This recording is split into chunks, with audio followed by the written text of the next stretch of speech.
I'm Justin Katz, recording Last Impressions 47 on March 30th, 2018, to talk about how society confuses kettle, the benefits of religion, and what does collusion mean anyway.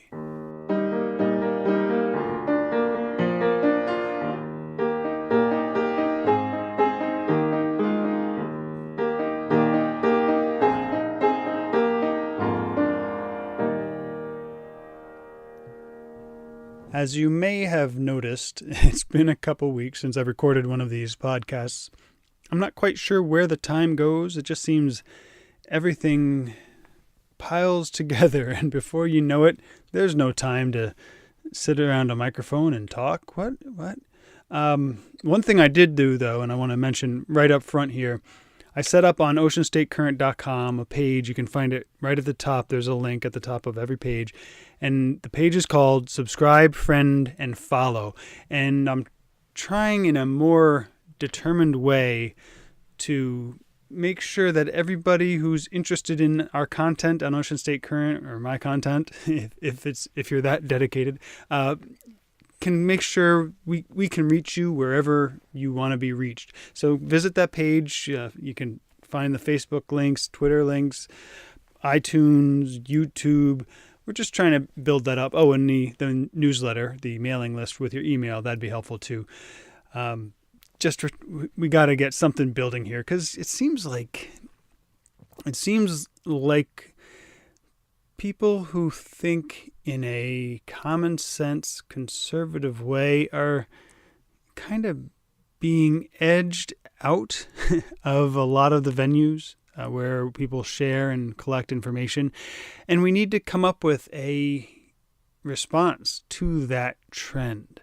And that's one of the best ways you can do that is help us to find ways to remind you that we're here, and ways for you to share our content, and also let us know. Very important. You can email me at jkatz@oceanstatecurrent.com. If there are any social media type things or any ways that you get your information that aren't listed there, let us know about that. It's probably somewhere we'll want to be. And in all of these ways, keep your eye out. We'll be putting out surveys, trying to understand better what everybody wants to see, where they get their info, and that kind of thing. So on with business. Since the last podcast, Tim White and Ted Nesi on WPRI did some digging into documents that had been released with details about the investigation of former Republican State Senator Nicholas Kettle, who, you probably don't need reminding, was arrested and charged for a couple of not single instances, but a couple of variations of sexual misbehavior. He was threatened with expulsion from the Senate and decided to resign rather than face that down. And, reading the details as they've been released, my thought is, wow, our society is dysfunctional. So there are two basic charges here. One, the one that's arguably more serious. I mean, it's the one that had the Senate moving to kick Kettle out of their ranks, is that he had some sort of a sexual relationship with a male page who was younger than he is or was when the relationship was going on. Often we don't get the relative ages. We're only talking a 2-3 years difference. But at a certain age, at a certain time in your life, that's the difference between boy and man, or at least young man. So that can be significant. So that's one charge. And the other charge is the video voyeurism, where he filmed his then girlfriend or took pictures of her in some compromising ways and shared those pictures with a friend of his who was doing the same with his wife. Now, on the more serious charge, which is arguably more serious charge, the relationship with the page. Page, if you don't know, is they're sort of like interns or young helpers in a General Assembly. And from the little bit that WPRI has reported, it sounds like this relationship between Kettle and the young man, the kid, sounds like that relationship started before Kettle took office. And so that would have made Kettle 16 or 17. The other kid was, I've seen different numbers, 12 to 14, somewhere in there. Now, I want to be very clear here. I'm not condoning what Kettle did. Depending how big the age difference really was. I mean, if he was 17 and the kid was 12, that's a pretty big deal. If it was closer, well, not so much. Again, I'm not condoning what Kettle did, but I can't help but feel like our society's prosecutorial zeal, for lack of a better term, is forcing us to live in this stressful world in which we just can't know the rules. It's like this tantalizing freedom, libertine freedom, not true, in the American Bill of Rights sense, but like tantalizing, do whatever you want kind of freedom is dangled in front of us. And then the rules can completely change depending who we are, with whom we run and we have contact. I'm thinking of back in the 1980s when I would have been right in that gray area of when Kettle's relationship started and the other kid was younger, somewhere in there, back in the 80s. Back when the elites who made movies, they were still trying to be somewhat subtle about their promotion of homosexuality. It was much less overt, much more of a, hey, don't hurt people kind of a vibe. And there was a subgenre, a whole subgenre of these after-school special kind of movies that they would show when kids were home perhaps before mom and dad got home from work, after school. They weren't ready to start their homework. And there were these kind of almost instructional morality tales in the form of movies and TV shows. I think one series was actually called After School Specials. But there was a subgenre of these about school-aged boys or young men coming out as gay. One with Scott Baio, maybe the most famous, was The Truth About Alex. Another one, Welcome Home, Bobby. The stars, mind you, were not the bigger name stars in these movies tended not to be the gay character. But Welcome Home, Bobby was another one that had, I'm forgetting his name. He's a recognizable face that you will know if you watch movies at all. And then there was another one that the internet didn't manage to help me remember. But one of the key messages of these movies was that it's absolutely normal for boys to experiment sexually with each other. Absolutely normal. This was a big theme that arose in all of these movies. And the message, at least as I took it then and reflecting back on it now, the message was, you know what? Don't get all weird and insecure and aggressive or anything like that when a friend that you've been experimenting with comes out as gay. Don't get insecure. It's normal. So that was the message. What these movies didn't tell us, apparently, was that this very experimentation could eventually sweep you up in a moral panic about sexual harassment if you're not careful. And I think the concept of the moral panic in this instance in particular is very important to pause on. So I don't think you can have any doubt that our society is highly sexualized at this point. Sex is in everything. And people are, separately from that, people are being defined entirely by their sexuality. You've got the LGBT plus or ...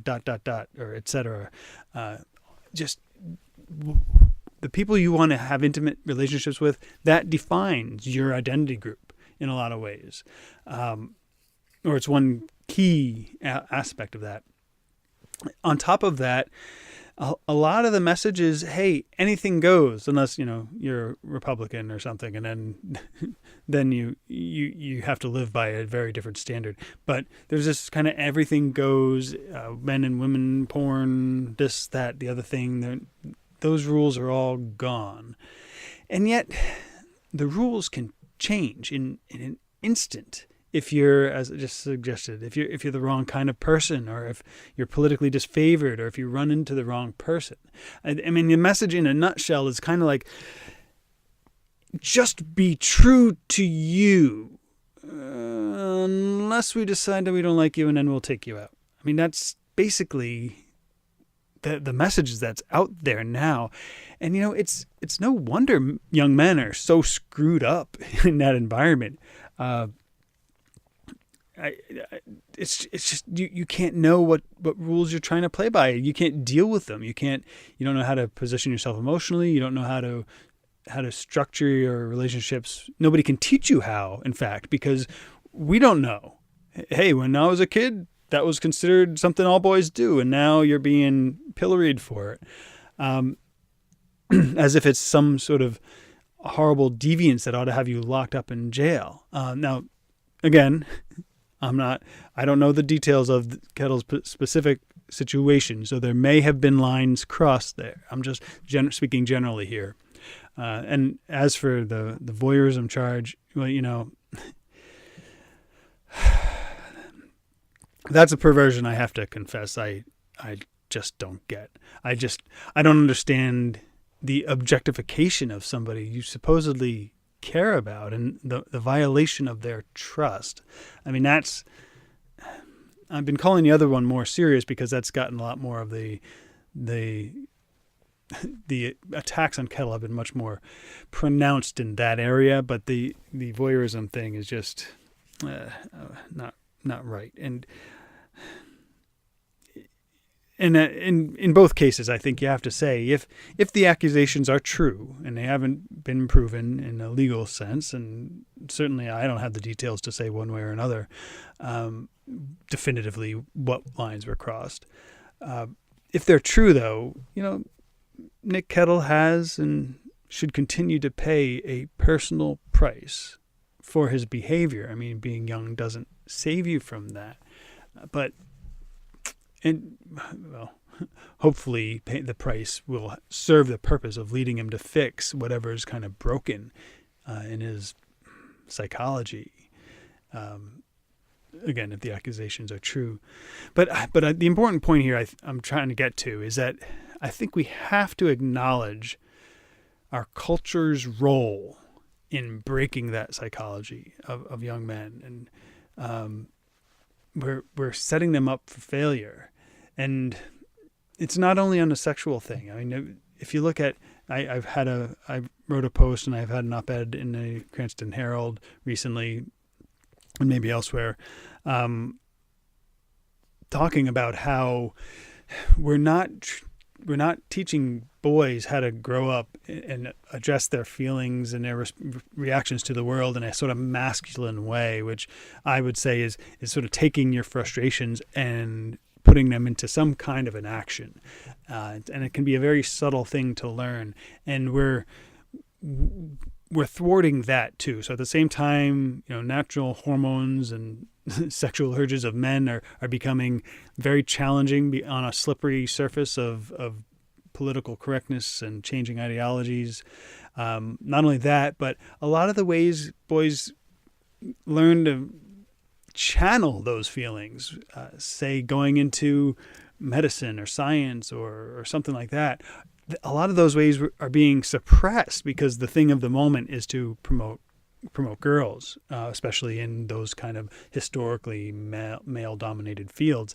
And so you get the governor of the state of Rhode Island holding a contest for school children that only girls can join in on. I mean, no wonder we're having these problems. And it seems to me that this breakage, this confusion, should create a real opportunity for religious organizations. This occurred to me listening to podcast featuring David French and Alexandra DeSanctis of National Review. It was at the time of this clip called the Liberty Files podcast. Now I think it's Ordered Liberty. But here's David French talking about the value of that people invest in religious communities.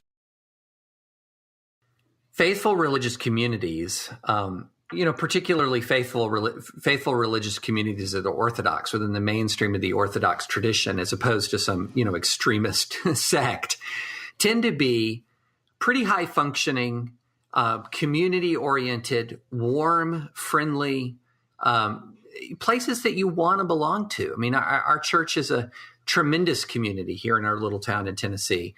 And so there, especially in a culture where people are often feeling disconnected, when you're looking at schools, where schools often seem, not just indifferent to your values, but sometimes even hostile to your values, or they have environments that are rife with bullying or other kinds of misconduct. You can look at a Christian community, a faithful Catholic community, a faithful Protestant community, and say, I want to be a part of that.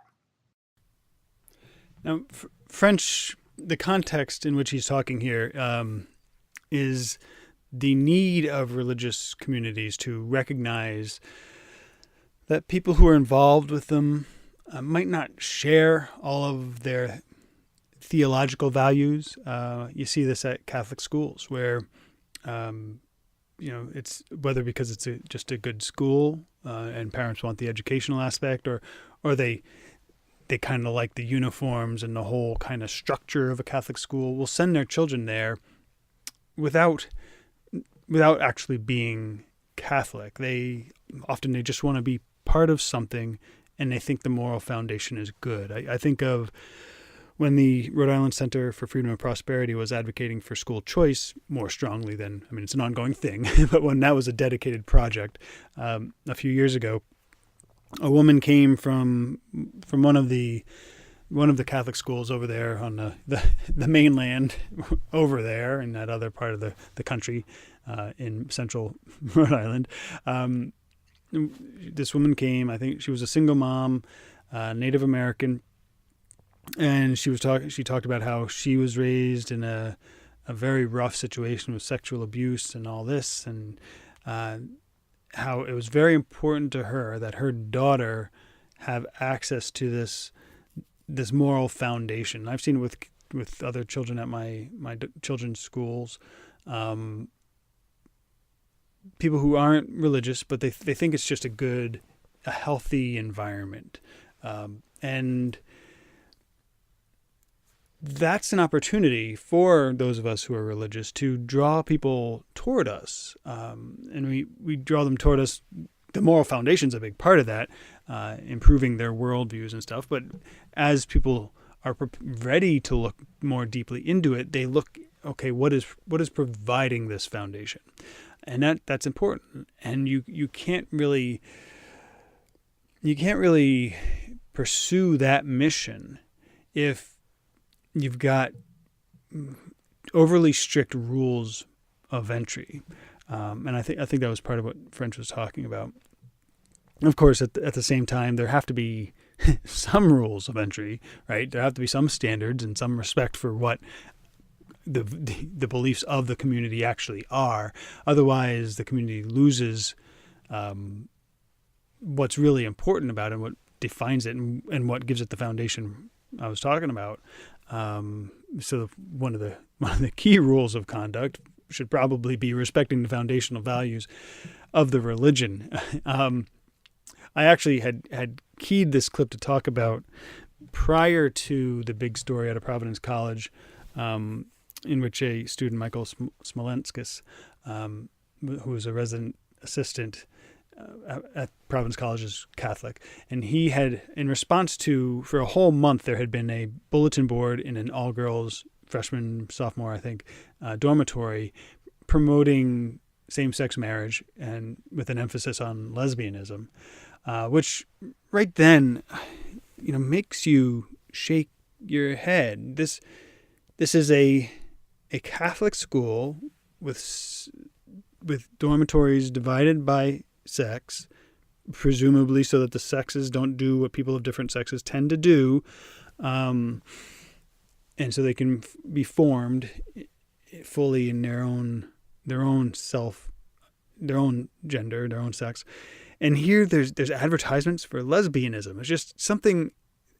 Apparently that was uncontroversial, and to me that's stunning. So Michael put up a bulletin board in his own all-male dormitory, just nicely presenting the Catholic understanding of marriage, and it was torn down. He was actually moved out of his dorm for a night for his own safety, and the reaction was kind of almost hostile from the administration at first. That you have the more extreme folks in the administration who maybe oversee the RAs, and they're much more, he was being homophobic. They're much more, that's their attitude, they're much more in line with the current hip trends of our culture, and promoting the LGBT, etc. Ideology. And then you had you have some religious figures mainly staying in the background. Oh, well, no, actually, we ran a letter from a bunch of theology, philosophy professors, and a few from some other disciplines, supporting him, saying this is Catholic belief, folks. And then the president of the Reverend Shanley kind of really tried to stay in the middle. Now, I don't want to go into this too much. We've done a whole lot of it on The Current. You can find it there. And I've got some bigger picture stuff I want to let my brain wrap around for a while. But the point is, there's a mission of Catholic or other religious institutions, and there's a benefit, there's a strength and a foundation that they can provide. And I think as our society is kind of lost, I've said before, we're running on the fumes of our heritage.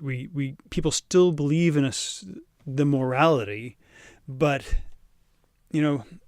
very, very self-aware people will, when they identify a belief in themselves, will work that down to its foundations to understand why they believe it. Society-wide, it doesn't really work like that.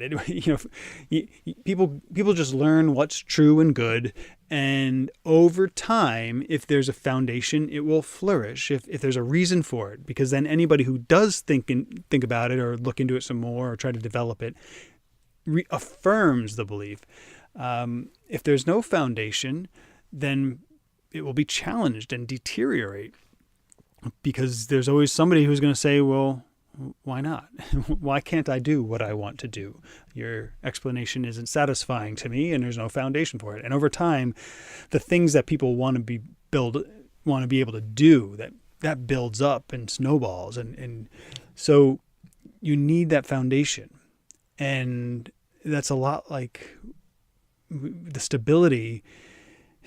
I'm not sure which angle I'm coming at this from. On one hand, there's the stability helps us to be happier and more moral and more moral. Sorry, slurring.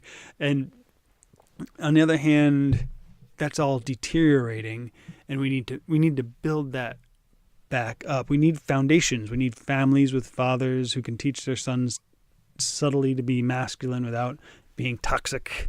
And you can't see the air quotes, obviously, but I'm doing them.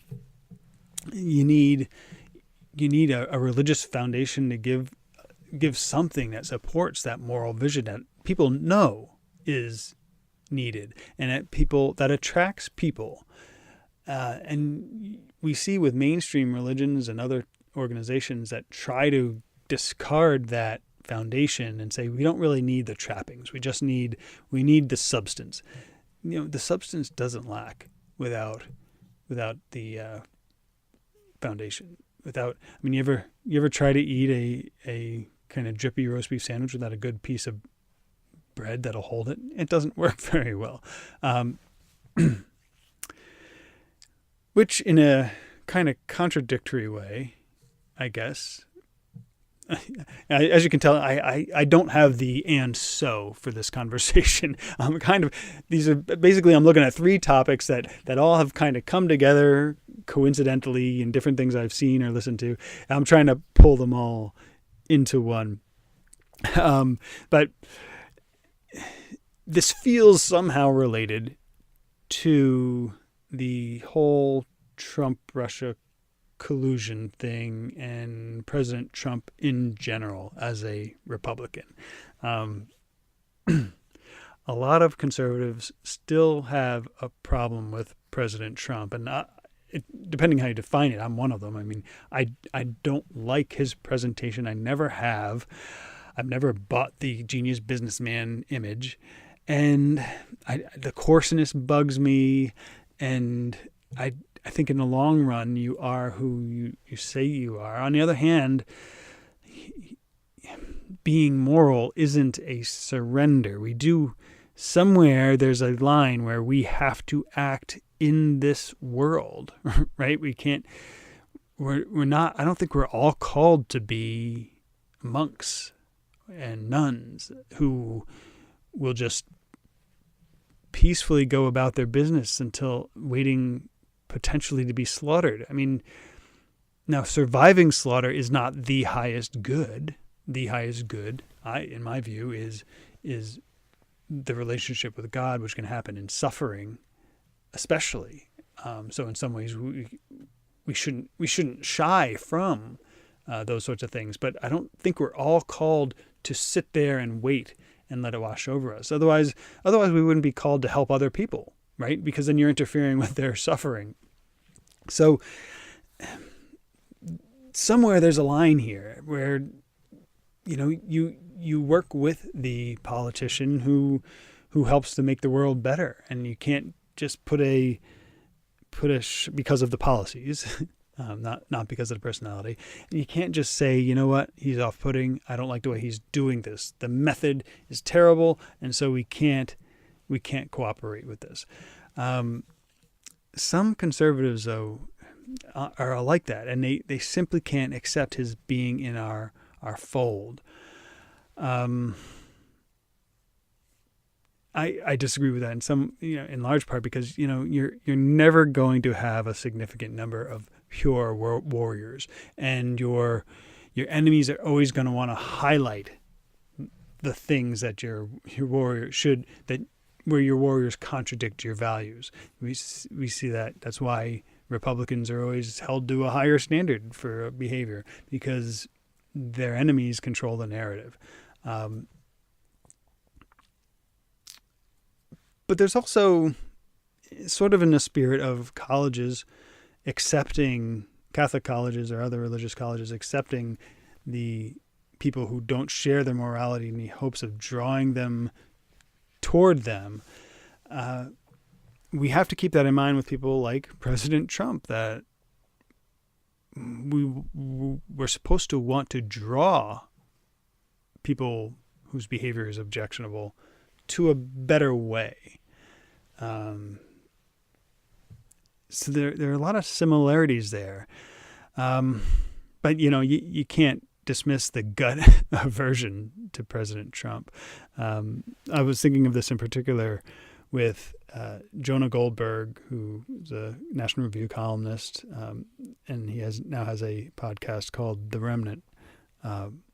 And he had an episode recently in which he was talking to Andrew McCarthy, also of National Review, who was a prosecutor in government, helped to prosecute the blind sheik who tried to blow up the World Trade Center the first time.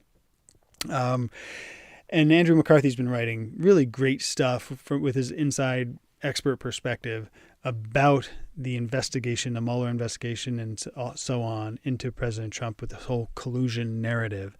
And what made this conversation very interesting is Goldberg is very much dislikes President Trump, is inclined to think the worst of him and leave open possibilities that he's done badly. But this clip, something interesting, something caught my ear in this, and I thought it was interesting enough to share. to the extent I'm willing to say that I think Donald Trump colluded with Russia is that he gave a speech in public where he said, "Hey, Russia, get her emails," right? And to me, that's a smoking gun. Now, whether you think that was terrible or not, reasonable people can disagree. I don't think he meant that he was joking when he says he was joking, but it's one of these things where everyone is sort of searching for this thing that will let them off the hook about having to actually make their own judgments. So that's actually a relatively mild version of something I've heard Goldberg say before. That's the smoking gun. Was that saying, "Hey, Russia, go get I hope Russia releases the tapes." Even if the president, then a candidate, wasn't joking and was absolutely serious, saying, I call for Russia to find the tapes and release them. Even if he was completely serious, though, it bothers me that Goldberg takes this position, because that's not collusion. Collusion is working together. It's give and take. It's cooperation. Collusion would require Donald Trump to have given Russia something to help it along in its reactions. It's not just saying, "Hey, if you can do that, go do it. More power to you." He had nothing of value to give to Russia and made no promises. It was just a statement. Now, if those things exist, that's what's implied here. And we don't have any evidence that Trump said behind the scenes, "This is what I will give you in exchange," or he said, or that he actually sent something to help that along. I mean, it was just, there's no evidence of that. That would be the smoking gun. And so far, with all of the leaks and all of the months and months and months of investigation, there's been nothing. So, and Goldberg must get this. I mean, he's smart enough. he must understand what collusion is, but there's something that Trump violates there's something in Trump that violates Goldberg's foundational values, and frankly, they're values that I share for the most part. But what Jonah wants to do is find some way to keep Trump at arm's length, even as he turns out to do things that so far conservatives are pretty happy with. And again, none of this is easy. Where are the lines? Where are they? Between pragmatism and principle and openness, between standing up for people when they're just following the mores of their time, and then the time changes and everybody wants to go persecute them. Yet, I mean, you don't want to support what they did, but at the same time, you want to support the principle that there ought to be rules, that they were told that this was normal, and then suddenly we're attacking them for it. This is not easy. And honestly, on this Good Friday, which is what today is as I record this, I'm kind of glad it's not easy. Folk singer I enjoy quite a bit, David Wilcox, has a song. I think it's called "An Apple a Day," and the point of it is we don't really want Eden, at least not in this life. You want the challenges. You want things to not be easy, and that's kind of the point. I think it's like my kids when they take a test in certain subjects and they get credit if they show their work and they were on the right track, because it's the work. It's working through the problems. That's the key thing. That's the key lesson. And so I guess it's okay that this isn't easy, but we have to keep at it. And I think the way we do that is pushing back on what we're supposed to think and holding to rules, even when it causes us to consort with people and in some respects support people whom we don't necessarily support, while also while also being conscious of having to improve the world and having to compromise sometimes in that regard. And the good thing, the advice I would offer is, don't worry too much about your first impressions, because you can always fix them. It's your last impressions. Those can last an eternity.